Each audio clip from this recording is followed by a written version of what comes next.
স্বামী বলবে স্ত্রী ছিল না, স্ত্রী বলবে দুনিয়াতে আমার কোনো স্বামী ছিল না, বাপ বলবে বিটি ছিল না, বিটি বলবে বাপ ছিল না।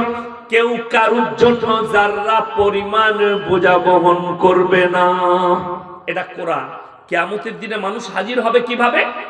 যারা মনে মনে করছে, যারা দোহাই দিচ্ছে আমার অমুক পীর আছে, আমি অমুক পীরের মুরিদ হয়েছি, আমি অমুক মৌলবীর মুরিদ হয়েছি, তারা পার করাবে। কোরআনে আছে आतीहिम यौमल क़ियामति फरदा, जबकि क़ियामत के दिन होंगे लोग हमारे सामने अकेले अकेले आएंगे।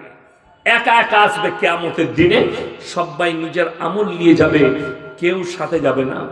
এরপরে বলি আমার বন্ধুগণ, সবাই নিয়ত করুন আমরা হারামটাকে অ্যাভয়েড করব, বলুন ইনশাআল্লাহ। যারা হারাম ব্যবসায় লেগে আছেন, হারাম কাজে লেগে আছেন, তারা নিয়ত করলেন হারাম থেকে আল্লাহ আমাদেরকে হেফাজত করুক। চলুন 5 ওয়াক্তের নামাজ পড়া ফরজ না ফরজ নয়? কথা বলেন। আমাদের সমাজে ভারতবর্ষের মুসলমান 100টার মধ্যে 90টা বেনামাজি। ঠিক বললাম না ভুল বললাম? 90টা বেনামাজি, অথচ সে মুসলমান দাবি করে। বেনামাজি তো নামাজি। একদল আবার এমন বেনামাজি আছে, তারা চায়ের দোকানে ফজরের পরে নামাজিরা চা খেতে যায়, তারাও বসে থাকে। তারা কি বলে জানেন? নামাজ না পড়তে পারি কিন্তু ইমানটা আমারই ঠিক আছে। এরকম মাল আছে না? নাই, অনেক আছে। নামাজ পড়ে না কিন্তু সে বলে ইমানটা আমারই ঠিক আছে। তুমি শোনো কান খুলে, কিয়ামতের দিনে একটা রাস্তায় জান্নাতীরা যাবে আর একটাই জাহান্নামীরা। কোরআন বলছে জান্নাতীরা কি বলে দাঁড় করাবে? ফি জান্নাতি ইয়াতাসাআলুনা আনিল মুজরিমিনা মা সালাকাকুম ফি সাকার। এই জাহান্নামী ভাইরা দাঁড়াও, দাঁড়াও, তোমরা সাকার নামক জাহান্নামে কেন যাচ্ছ? তাদের 1 নম্বর উত্তর যেটা বেরিয়ে আসবে, ক্বালু লাম নাকু মিনাল মুসাল্লিন, আমরা নামাজি মুসল্লিদের মধ্যে ছিলাম না।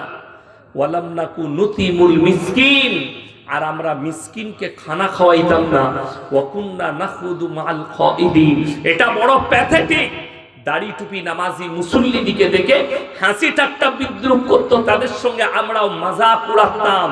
কাদের? দাড়ি টুপি নামাজি মুসল্লিদের মজাক উড়াতাম। ওয়া কুননা নুকাজ্জিবু বিয়াউমিদ্দিন, আর আমরা বিচারের দিবসকে, কিয়ামতের দিনকে মিথ্যা বলে মনে করিতাম।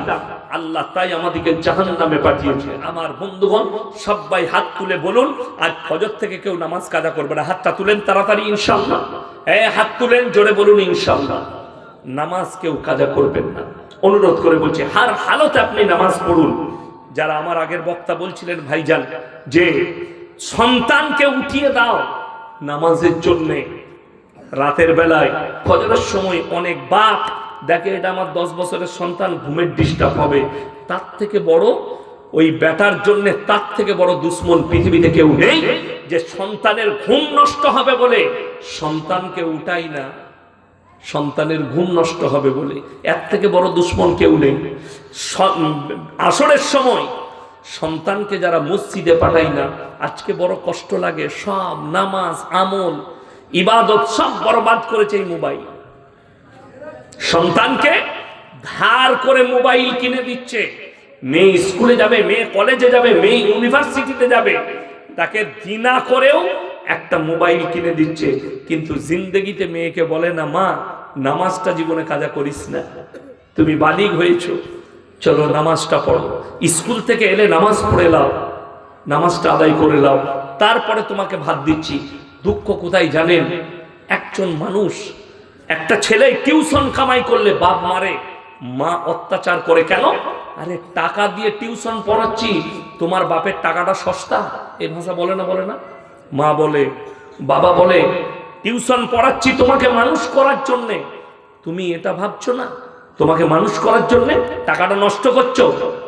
এইভাবে মারা বলে, কিন্তু একবারও বলে না, হে বাপ, হে আমার মা, তুমি নামাজটা 5 ওয়াক্তের পড়ো, নাহলে দুনিয়া তো কিছুই নয়।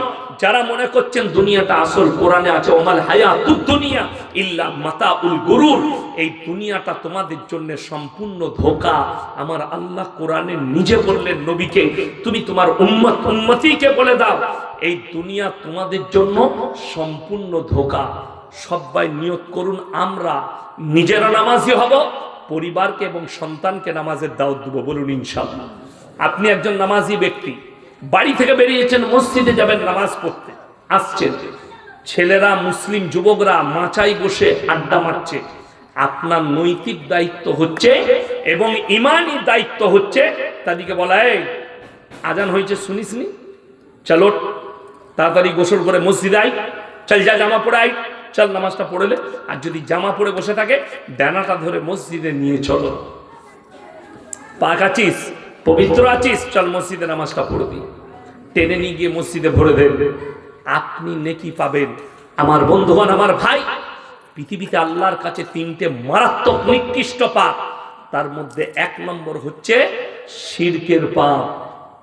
শিরক। আজকে মুসলমানদের একদল উঠে পড়ে লেগেছে। আল্লাহ রাসূলের হাদিসে আছে, কিয়ামতের পূর্বে আমার এক শ্রেণীর উম্মতি তারা মুশরিক হয়ে যাবে, কাফের হয়ে যাবে, নামটা মুসলমান থাকবে, তাদের চেহারা মুসলমান থাকবে, তাদের আকীদা তারা দেখাবে, তাদের আকৃতি মুসলমানের মতো থাকবে, কিন্তু তারা কাফের আর মুশরিক হয়ে যাবে, তারা ঈমান হারা হবে। কেন? যখন দেখতে পাবে তারা কবরের উপাসনা শুরু করেছে, তারা গাছের উপাসনা শুরু করেছে, তারা আপনার ঢিপির উপাসনা শুরু করেছে, তারা ঠাকুরের উপাসনা শুরু করেছে। আজকে কষ্ট লাগে। আমি কালকের জলসায় বলেছি, কেন? সেখানে অনেকগুলো দোকানদারি ছিল। আমি তখন একটাই উত্তর দিয়ে সেখানে বলে এসেছি যে আমার ভাই, অনেক মুসলিম ছেলে, একটা ছেলে দোকান লাগিয়েছে মুর্শিদাবাদে গত 3 দিন আগে জলসায়। তো সেই ছেলেটা কিসের দোকান লাগিয়েছে? খেলনা ফেলনা বাচ্চাদের বেচছে, তার সঙ্গে এক গাদা পুতুল বিক্রি করছে। পুতুল বুঝেন তো? ডল, পুতুল। কোনো মুসলমান ছেলে দেখবেন কাপড়ের বাঘ, ভালুক ইত্যাদি তৈরি হয় না, ওগুলো বিক্রি করছে। ওই ছেলেটা আমার সাথে মোলাকাত করতে এলো, বললে হুজুর আমার জন্য দোয়া করবেন। আমি বলি, দোয়া কি করে কাজে লাগবে? কেন? আমি বলি, তুমি তো ইব্রাহিম নবীর বাপের থেকেও খারাপ পাপ করছো। বলে কেন হুজুর? আমি বলি, তুমি পুতুল বিক্রি করছো। বলে চলবে না। আমরা ইব্রাহিম নবীর বাপের 3টে কাজ ছিল, মূর্তি তৈরি করা, মূর্তি বিক্রি করা, তার উপাসনা করা। তার মধ্যে একটা কাজ তুমি করছো, ওগুলো বিক্রি করছো। বলছে হুজুর ওগুলো তো ডল। ডল নয়, ওগুলো মূর্তি, আকৃতি তৈরি করেছে। যে বাড়িতে জানদারের ফটো থাকবে কিংবা মূর্তি থাকবে, রহমতের ফেরেশতা সেই বাড়িতে প্রবেশ করবে না। এই পুতুল বিক্রি যারা করবে তার ইনকামটা হারাম। যারা প্রাণীর ডল বিক্রি করবে, বাঘের, আপনার ভালুকের, বাঁদরের, এই যে ডলগুলো হয়, এগুলো যে দোকানদার বিক্রি করবে, ওই বিক্রির টাকাটা বিক্রি করাটাও গুনাহ, এবং গুনাহ যখন তার টাকাটাও হারাম। এটা মাথায় রাখবেন, বিক্রি করা যাবে না, ইসলামে নিষেধ আছে। ইব্রাহিম নবী তো নিজের বাপকে দাওয়াত দিয়েছে এটার কারণে। কোরআনে আছে সূরা মারইয়ামে, ইস ক্বালা লিআবিহি ইয়া আবাতি লিমা তা'বুদু মা লা ইয়াসমাউ ওয়া লা ইউবসিরু ওয়া লা ইউগনি আনকা শাইয়্যা। হে আমার আব্বা জান, আপনি কাদের উপাসনা করছেন? যারা হাত পা নাড়তে পারে না, কথা বলতে পারে না, যাদের নিজস্ব কোনো ক্ষমতা নেই, তাদের কিচ্ছু নেই, আপনি তাদের উপাসনা করছেন। এটা তো শয়তানের রাস্তা। আপনি আমার আল্লাহকে বিশ্বাস করুন, আমাকে বিশ্বাস করুন।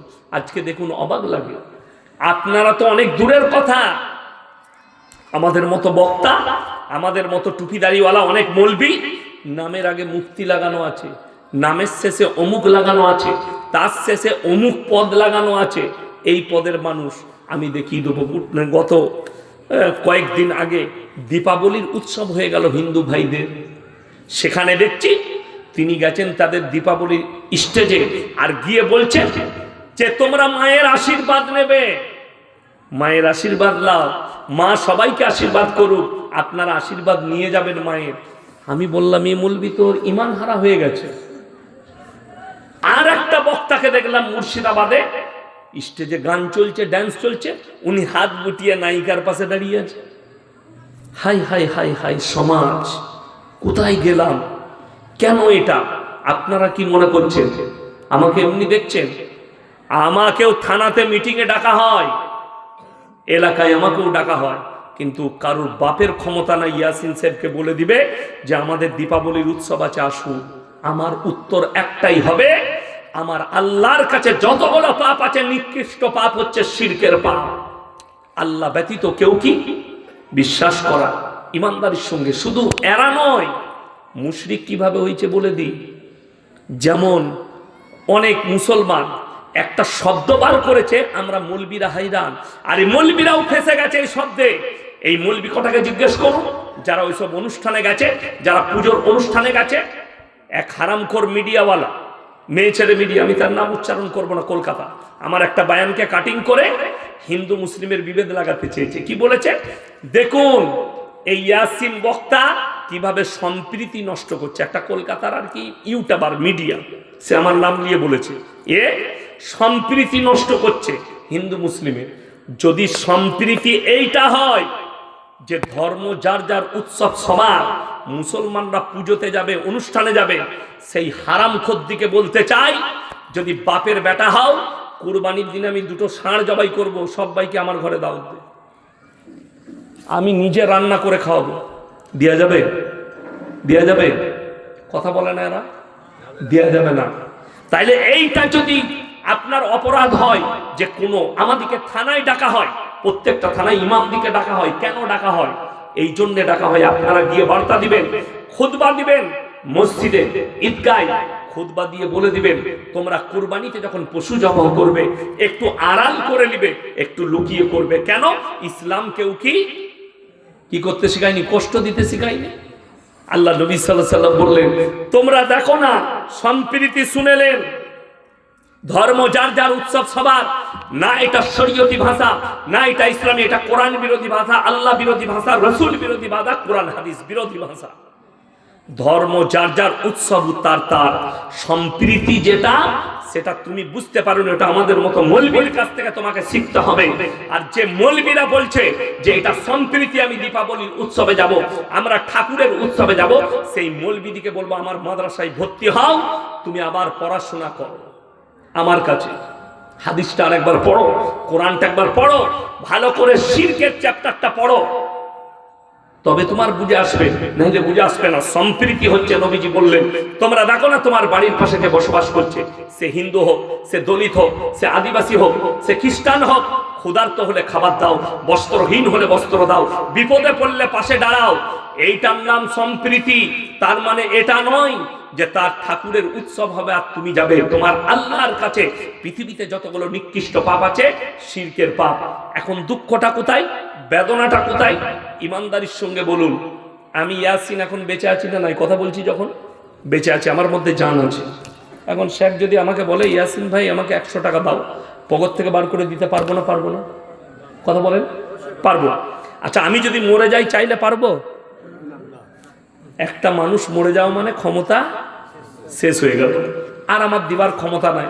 আশ্চর্য লাগে আমাদের দেশের কিছু মানুষকে দেখে, যে ইয়াসিন এইটা বুঝতে পেরেছেন, ইয়াসিন যখন মারা গেছে ইনি আর কিছুই দিতে পারবেন না, তাইলে আমার কবরে গিয়ে কি করে ভালো মন্দ চাইবি?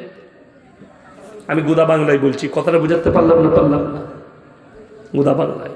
বড় আশ্চর্যের বিষয়, আমি হুগলি ডিস্ট্রিক্টে এক জায়গায় জলসা করতে গেছি, আমার বর্ধমানের সঙ্গে সেটা আছে 10 ঘোড়া বলে নাম জায়গা, তারকেশ্বরের কাছে, তো ওই ফুরফুরার কাছাকাছি।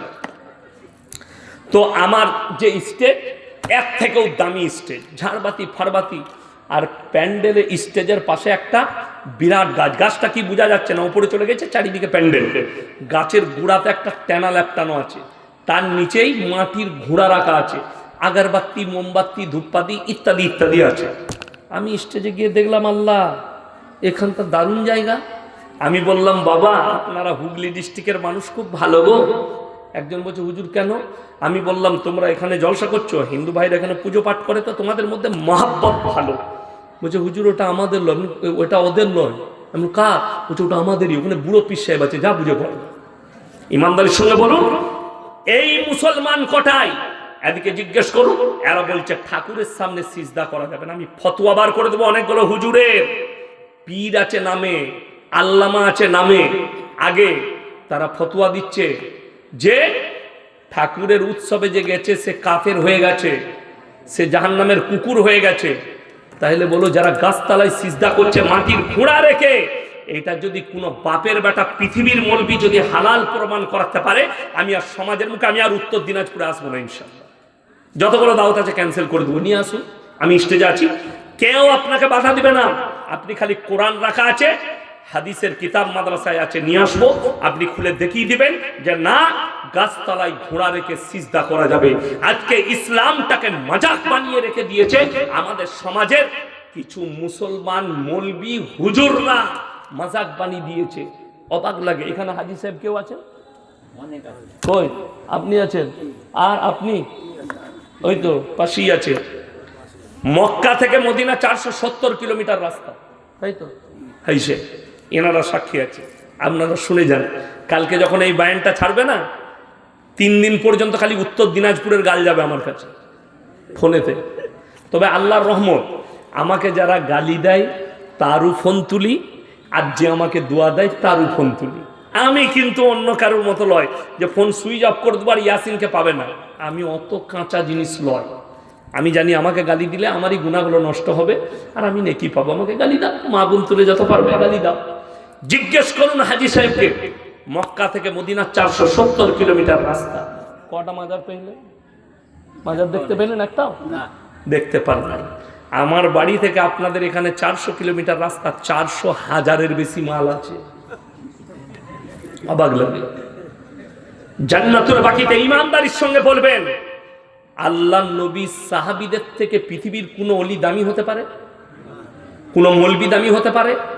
পারে না। কিন্তু বড় কষ্টের বিষয়, একটা সাহাবীর জান্নাতুল বাকিতে মাজার নাই। নাই। শুধু তাই নয়, আমি তো এখনো দেখিনি, শুধু কিতাবে পড়েছি, ওহুদের প্রান্তরে 70 জন সাহাবী যারা শহীদ হয়েছিল তাদের কবরটা লোহার ব্যারিকেড দিয়ে ঘেরা আছে, দেখেছে? সেখানে যে সে শুয়ে নেই। আল্লাহ রাসূল সাল্লাল্লাহু আলাইহি সাল্লামের চাচা যান হযরতে আমির হামজা রাদিয়াল্লাহু তাআলা আনহু শুয়ে আছেন যুদ্ধের ময়দানে, যার বুকটাকে চিড়ে কলিজা ঠট্টা গলা সমেত চিড়ে বার করে চিবিয়ে খেয়েছিল, তার নাম হিন্দা। আল্লাহ তাকেও ঈমান দান করেছিলেন। বড় কষ্ট লাগে, এই 70 জন সাহাবীর একটাও মাজার নাই। দুঃখ লাগে। ভারত, বাংলাদেশ আর পাকিস্তান, এই দেশগুলো হচ্ছে মাজারের ব্যবসার জায়গা। আমাদের দেশে জিজ্ঞেস করুন, আচ্ছা বলুন, কবরে যদি চাদর চড়ানো জায়েজ হতো, ইনাদিকে জিজ্ঞেস করুন, আল্লাহ নবীর কবরে কটা চাদর চড়িয়েছিলেন? ঝাঁটা জুতো মারবে চাদর নিয়ে গেলে। কি মারবে বললাম? ঝাঁটা জুতো। ওইখানে যে মিলিটারিরা আছে না, তোমার পেটে লাত মেরে মুখ দিয়ে ভাত বার করে দিবে। চলো হাঁটো এখান থেকে। ওটা তো দূরের কথা, কেউ যদি খালি আল্লাহ নবীর কবরের কাছে গিয়ে খালি যদি এইরকম করে, হাতগুলো বেরিয়ে ভেঙে দিবে। ঠিক বলেছি তো? বেরিয়ে ভেঙে দিবে।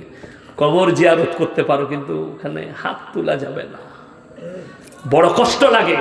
কবরে চাদর চড়ানো জায়েজ হলে আল্লাহর রাসূলের কবরটা আসমান পর্যন্ত হিরেমতি মুক্ত চাদরে ঢেকে যেত। তোমার মতো ট্যানার চাদর নয়। দেশে এসে চায়ের দোকানে গল্প করছে, আমি না খাজা বাবার মাজারে একটা চাদর চড়িয়ে এলাম। হারামখোর, খাজা বাবাকে ঠান্ডা লাগেনি। তোর পাশের গরিব যারা আছে, ওই 5,000 টাকার যদি 100টা করে 50টা চাদর কিনতিস গায়ের, আর শীতকালে গরিব দিকে দিতিস, আমার আল্লাহ রাজি হয়ে যেত, আর তোর গুনাহটাও ক্ষমা হয়ে যেত। বড় কষ্ট লাগে, অবাক লাগে। চাদর দিচ্ছে। আমি হায়দ্রাবাদে 2 বার জলসা করেছি। জলসা শেষ করলাম রাত 1টায় এক জায়গায়। তো তারপরে আমার হুগলি ডিস্ট্রিক্টের এক ভাই তারকেশ্বরের কাছে খুব ভক্ত, সে বললে, মলি সাহেব আপনি আমার সাথে চলুন, আমার ফ্ল্যাটে থাকবেন আর আমি আপনাকে ছাড়তে যাবো। আমি বললাম, ভাই আজকে রাত্রে ঘুমাবো না, আমি ও প্লেনে ঘুমিয়ে নেবো, আর কাছে জলসা আছে, ঘুমিয়ে নেবো, চলো। বলে তাহলে চলুন। গাড়ি নিয়ে বেরোলাম ঘুরতে। প্রথমে অনেক জায়গা ঘুরলাম, 4 মিনারে গেলাম, তারপরে এক জায়গায় আইসক্রিম খেলাম, লাস্টে ফজরের নামাজটা পড়লাম। ওখানে একটা ওই মসজিদের কাছে, গোল মসজিদ আছে, ওই বড় মসজিদটার কাছে, আমি ওই গোল মসজিদে ফজরের নামাজটা পড়লাম। পড়ার পরে পিস্তা হাউস, চা বিখ্যাত, কোনোদিন হায়দ্রাবাদ গেলে পিস্তা হাউসে চা খাবেন। আমি একটা খেলাম, ভালো লাগলাম না, আরো একটা দাও। 2টো চা খেলাম, বেরিয়ে গেলাম। সকাল হয়ে গেছে। একটু পাহাড়ি অঞ্চল আমাকে নিয়ে গেল, ফ্লাইটের দেরি আছে বলে। তো 4-5 জন আমার সাথে, ওর সঙ্গে আরো 2 জন ছিল। আমাকে একজন বলছে যে হুজুর একটা কথা জিজ্ঞেস করবো। করো, কি হয়েছে? বলছে এখানে লোক মারা গেলে কবরের ওপরে ফুলের চাদর দেয়। আমি বললাম কারণ? বলছে এখানকার হুজুররা বলছে যতদিন পর্যন্ত ফুলটা না শুকাবে ততদিন কবরের আযাব হবে না। আমি তাহলে ভালো সিস্টেম তো, ওই মালটা শুকুবার আগে আর একটা ভিজে মাল চাপিয়ে দিবি, তাহলে জীবনে আযাব হবে না, একটার পর একটা খালি চাপিয়ে যাবে, শুকুতে দিই না। এর থেকে বড় দুর্নীতিবাদ কথা আর কিছু হতে পারে? একদম হাদিস বিরোধী, রাসূল বিরোধী কথা। নাউজুবিল্লাহ। কে বুঝাবে কাকে? বড় কষ্ট লাগে। আপনি বলুন, আমাদের দেশের যে মাজারগুলো আছে সেগুলোতে হিন্দু ভাইরা যায় না? যায় না? কথা বলে না? যায়। তারা কি পাক পবিত্রতা বুঝে? তারা কি ফরজ গোসল জানে? জানে না। অথচ আপনি চলুন আজমিরে, দেখতে পাবেন লন্ডনের মেয়েরা আসছে, লন্ডন, আমেরিকার মেয়েরা, মহিলারা দিল্লি ঘুরতে আসছে, আজমিরে গিয়ে খাজা বাবার মাজারে বাইরেতে একটা করে চাদর দিচ্ছে, তাজর উন্না, এরকম করে বাকিটা গোটাই ন্যাংটো এরকম করে বেঁধে নিয়ে ভেতরে ঢুকে গিয়ে, আর ওখানে যে মাল কটা আছে, গাঁজাখোর কটা, মাতাল কটা, তাদের কাছে কি আছে? ঝাঁটা আছে। কিসের? ময়ূরের ন্যাজের ঝাঁটা। কি বুঝলেন? অবাক হবেন, এই পাথর চাবড়িতে এরকম বড় বড় ঝাঁটা আছে। একজন গিয়ে বলছে, মামা আমার ছেলের জ্বর ছাড়ছে না, ওই ঝাঁটাটা করে ঝেড়ে দিলেন, জ্বর ভালো হয়ে গেল, নিয়ে চলে গেল। অবাক হবে। আর যখন বাবার যে ঝাঁটাটা মারছে, তার যখন জ্বর হয়েছে, সে সিউড়ি হসপিটালে লাইন দিয়েছে। একজন বললে, আচ্ছা সেই ঝাঁটাটা কি হলো? বলছে ওইটা ঘরের ঝাঁটা, তো পরেরই কাজে লাগে, নিজের লাগে না। এই বললেই খারাপ। আশ্চর্য হয়ে যাবেন। আপনাদের উত্তর দিনাজপুর, দক্ষিণ দিনাজপুর, মালদা, মুর্শিদাবাদ, বর্ধমান, আপনার বাঁকুড়া, পুরুলিয়া, 24 পরগনা, হাওড়া থেকে চৈত্র মাসে পাথর চাবড়ির মেলা হয়, দাতা বাবার মেলা। পায়ে হেঁটে যাচ্ছে। কেন? গুটকাখোর জিলাপি হুজুর বলেছে পায়ে হেঁটে গেলে হজের নেকি পাবি। নাউজুবিল্লাহ বলে। শুনে যান, একটা মারাত্মক মাসলা। যদি কোনো আমার দিনী ভাই থাকেন, নিজেকে সুন্নি বলেন, শুনে যান, তোমার মৌলবীকে দলিল দিতে বলো, 3টে জায়গা ছাড়া নেকির উদ্দেশ্যে সফর করা যাবে না। একটা হচ্ছে মক্কা, 2 মদিনা, 3 বাইতুল মাকদাস। এই 3টে জায়গা ছাড়া কেউ যদি বলে আমি নিয়ত করেছি আজমিরে গিয়ে নামাজ পড়বো, তো নেকি তো দূরের কথা, কবরে কেলানি খাবি, মার খাবি কবরে, জুতো করে ঝাঁটা করে মারবে ফেরেশতা, লাথি মারবে তোমার পেটে, তোমার আযাব কেউ রুখতে পারবে না। একদম বদদিনী। আমার ভাই যারা মনে করছেন এই মৌলবীটা পীর বিরোধী মৌলবী, আমি পীর বিরোধী। পীর মানে হচ্ছে বয়োজ্যেষ্ঠ মানুষ। এই মানুষটা বয়োজ্যেষ্ঠ, একে আমি পীর বলতে পারি, সম্মান করব, আমার থেকে বয়সে বড়। আচ্ছা বলুন তো, বাম্মায়ের থেকে বড় পীর পৃথিবীতে কেউ হতে পারে? পারে না। বাপকে ভাত দেয় না, মাকে ভাত দেয় না, কিন্তু পীরের পায়ে চুমু খাওয়া ছাড়বে না, হারাম। আমি আমার বর্তমান জেলার কথা বলছি, দেখিয়ে দেবো এমনও গ্রাম হারামখোররা পীরের পিসাবটা টাঙিয়ে রেখেছে, ছেলে জ্বর এলে পান করায়। এটা আপনি মিথ্যা বলছেন? আমার আব্বাজির ফোন নম্বর থাকলে জিজ্ঞেস করুন, আমার এলাকায় দেখিয়ে দেবো। পীর সাহেবের ঘরে কুকুর ছিল, পীর সাহেব মারা গেছে, পীর সাহেবের মাজার হয়েছে, পীর সাহেবের ঘরের কুকুরটা মারা গেছে, তারও মাজার হয়েছে, তারও ওরস হয় বছরে একদিন। নাউজুবিল্লাহ বলে, নাউজুবিল্লাহ বলে। অবাক লাগবে। তাহলে আপনি কাকে গালি দিচ্ছেন? এইগুলো তো সবই শিরকের জায়গায়, শিরকের জায়গা। আল্লাহ ব্যতীত ভালো মন্দের মালিক পৃথিবীতে বলুন কেউ আছে? নাই। সৃষ্টিকর্তা, আমার সৃষ্টিকর্তাকে আল্লাহ। আরে অবাক হবেন, আপনাদের চোপড়া আছে না ইসলামপুরের কাছে, চোপড়া, আমি 1 মাস আগে চোপড়ায় জলসা করেছি, অক্টোবর মাসের কত তারিখে। তো ওই চোপড়ার পাশে একজন বক্তা এসেছিল উত্তরপ্রদেশ থেকে, ইউপি থেকে, এই মোটা পাগড়ি, কি বুঝলেন? তো আমি তার বায়ানটা শুনছিলাম। তিনি বায়ান করছেন, এমন একটা বায়ান যতগুলো মানুষ ওই বায়ানটার উপরে আকীদার বিশ্বাস আনবে, ঈমান হারা হয়ে যাবে। কি বায়ান? मेरे दोस्तों, मेरे भाइयों, बड़ा पीर अब्दुल कादिर जिलानी कौन थे मालूम है? इनको मालूम नहीं है। बड़ा पीर अब्दुल कादिर जिलानी तो वो थे जो कि काबा घर तवाफ करने नहीं जाते थे, बल्कि काबा घर उनके घर पे आते थे तवाफ करने। बोलून नाउजुबिल्लाह। এটা হচ্ছে তার ভাষা। শুধু এই ভাষা নয়, ইমানদারির সঙ্গে বলুন, ইনি তো হাদিস পড়ায় পণ্ডিত মানুষ, ইনাকে আমি চ্যালেঞ্জ দিলাম, একটা যদি হাদিস বার করতে পারে, জাল হাদিস যদি কেউ বার করে আনতে পারে যে নবীজি সাল্লাল্লাহু আলাইহি সাল্লাম বকরির মাংস খেয়েছে না খাইনি? শেখ, বকরির মাংস খেয়েছেন, উটের মাংস খেয়েছেন, দুম্বার মাংস খেয়েছেন। আচ্ছা, এরকম হাদিস আছে শেখ যে উটটাকে জীবিত করে দিয়েছে নবী? নাই। কিন্তু শুনেলেন সিন্নি খোরের বায়ান শুনেন, গুটকা খোরের ভাইয়েরা, আমার মায়েরা, বোনেরা, বড় পীর আব্দুল কাদের জিলানী দস্তরখানে দেশি মুরগি দিয়ে ভাত খাচ্ছেন। আমাদের আজকে দেশি মুরগি দিয়েছিল খেতে, আমিও খেলাম দেশি মুরগি, কি বুঝলেন? দেশি মুরগি দিয়ে ভাত খাচ্ছেন, হাড্ডিগুলো একদিকে রাখছেন। আচ্ছা, আমরা খাবার সময় হাড্ডিগুলো এরকম ছুটছিলাম? আমি তো দস্তরখানি রেখেছি, জায়গাটা দিয়েছে সেখানে রেখেছি জড়ো করে। তো কি করছে? বলছে এক জায়গায় জড়ো করে রাখছেন। তেনার মুরিদ জিজ্ঞেস করলে, বাবা আপনি এই হাড্ডিগুলো এইভাবে জড়ো করে রাখছেন কেন? বড় পীর উত্তর দিলেন, এই মুরগিটাকে আমি খাওয়ার পরে আবার জীবিত করে দেবো। যা বুঝে করবা, কোথায় লেখা আছে ও নিজেও জানে না। এটা ইসলাম বিরোধী কথা, রাসূল বিরোধী কথা। শুধু তাই নয়, বক্তব্য হচ্ছে এই চপড়ায় বক্তব্য দিচ্ছে। কি বক্তব্য?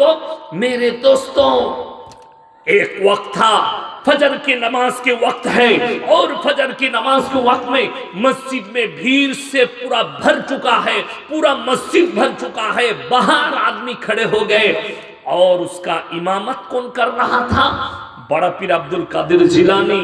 और जब इमामत किया और जब सलाम कर दिए, उसके बाद बड़ा पीर ने ऐलान किया, जो लोग हमारे पीछे फजर के नमाज पढ़ लिया सबको अल्लाह जन्नती बना देंगे। नाउज़ुबिल्लाह बोले। নবীজির পেছনে সাহাবীরা নামাজ পড়েছেন না পড়েন? আল্লাহ নবীর একটা হাদিস দেখিয়ে দেন যে নবীজি বলেছেন আমার পেছনে যারা নামাজ পড়েছো তারা সবাই জান্নাতি। তাহলে তো মুনাফিক জান্নাতে চলে যাবে। নবীর পেছনে মুনাফিকরা নামাজ পড়েছে, বেঈমান কাফেররাও লুকিয়ে নামাজ পড়েছে নবীজির পেছনে। যারা মুনাফিক ছিল, সূরা মুনাফিকুন অবতীর্ণ হয়েছে, নবীকে এসে বলতো আপনি আল্লাহর রাসূল। আল্লাহ উত্তর দিলেন, হে নবী, এরা মুনাফিক। যারা আপনার সামনে বলছে আমরা বিশ্বাস করি আপনি আল্লাহর রাসূল, তারা এটা বিশ্বাস করে, মন থেকে করে না, তারা হচ্ছে মুনাফিক। তারা পেছনে গিয়ে আর এক কথা বলে। এটা কোরআন আল্লাহ অবতীর্ণ করেছেন নবীজির উপরে, তাহলে তারা জান্নাতে যাবে? নবীজি এরকম তো এলান করেননি যে আমার পেছনে যারা নামাজ পড়লে সবাই জান্নাতি। আশ্চর্যের বিষয়, আজকের দিনে আব্দুল কাদের জিলানী রাহমাতুল্লাহ আলাইহি জীবিত থাকলে এদেরকে কাফের ফতোয়া দিত, এদিকে বদ্দিন বলে ফতোয়া দিত। তার নামে এত মিথ্যাচার হয়েছে, এত মিথ্যাচার করছে, অবাক হয়ে যাবেন। শুধু ওইটা নয়, বড় পীর আব্দুল কাদের জিলানীর নাম কেউ যদি বাবা বিনা উজুতে নিয়ে নেয়, গায়ের লোমগুলো উঠে যাবে। যা বুঝে করে। আচ্ছা, আল্লাহর বেশি পাওয়ার না বড় পীরের? আল্লাহ। আব্দুল কাদের জিলানীর থেকে নবীজির পাওয়ার বেশি না কম? মর্যাদা কার বেশি? আল্লাহ নবীর। আচ্ছা, সবাই একবার আমার সঙ্গে বলুন।